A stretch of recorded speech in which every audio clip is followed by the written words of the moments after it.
देख रहे हैं न्यूज़ 7 हिंदी और मैं हूं आपके साथ काव्या मिश्रा। इश्क, सियासत और मौत। दोस्तों, आज हम बात करेंगे एक ऐसी कहानी की जो किसी फिल्म की स्क्रिप्ट नहीं बल्कि हकीकत है। मधुमिता शुक्ला लखीमपुर खीरी जैसे छोटे शहर से निकलकर बड़े सपने देखने वाली एक लड़की, जिसने अपनी कविताओं के जरिए पहचान बनानी शुरू ही की।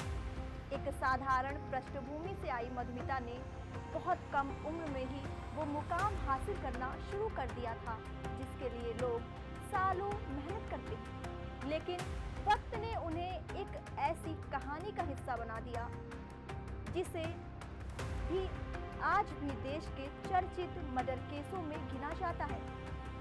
यह कहानी एक हत्या की नहीं बल्कि उस रिश्ते की है जो भरोसे से शुरू हुआ, लेकिन डर, दबाव, सियासत के बीच कहीं दम तोड़ गया। इस कहानी के दूसरे किरदार हैं अमरमणि त्रिपाठी, एक ऐसा नाम जो उस दौर की राजनीति में बेहद प्रभावशाली माना जाता था। कहा जाता है कि दोनों के बीच नजदीकियां बढ़ी, मुलाकातें हुई और धीरे धीरे यह रिश्ता एक ऐसे मोड़ पर पहुंच गया जहां इसे छुपाना जरूरी हो गया। यह रिश्ता कभी खुलकर सामने नहीं आया, लेकिन इसके असर दोनों की जिंदगियों में साफ दिखाई देने लगे थे। समय के साथ यह रिश्ता और उलझता चला गया। फिर वह सच सामने आया जिसने पूरी दुनिया की कहानी की दिशा बदल दी। मधुमिता शुक्ला प्रेग्नेंट थी और अब यह रिश्ता सिर्फ भावनाओं तक सीमित नहीं रहा बल्कि एक ऐसी सच्चाई बन चुका था जिसे नकारना आसान नहीं था। यहीं से शुरू होता है तनाव, दबाव और एक ऐसी स्थिति जहां एक फैसला किसी की जिंदगी और किसी के सियासत दोनों को प्रभावित कर सकता था।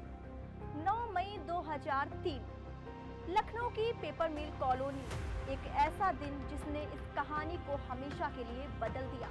उस दिन मधुमिता शुक्ला अपने घर पर थी और कुछ ही देर बाद वहां गोलियों की आवाज गूंजती है।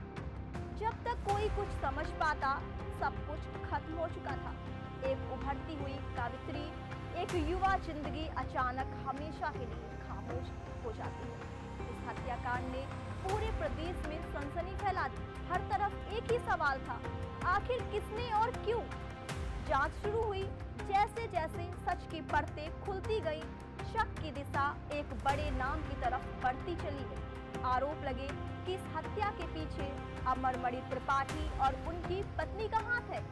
मामला हाई प्रोफाइल था, बन चुका था। मीडिया से लेकर राजनीति तक हर जगह इस केस की चर्चा होने लगी। मामला अदालत तक पहुंचा, जहां लंबी सुनवाई चली, गवाह पेश हुए, सबूत सामने आए और रिश्ते के पीछे छुपे सच को परखा गया।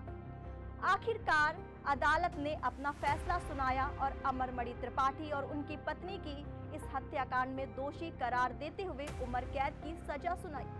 लेकिन इस कहानी का अंत सिर्फ एक सजा के साथ नहीं होता, बल्कि कई ऐसे सवाल छोड़ जाता है जो आज भी जवाब मांगते हैं। क्या यह सिर्फ एक मर्डर था या सियासत को बचाने के लिए रची गई साजिश?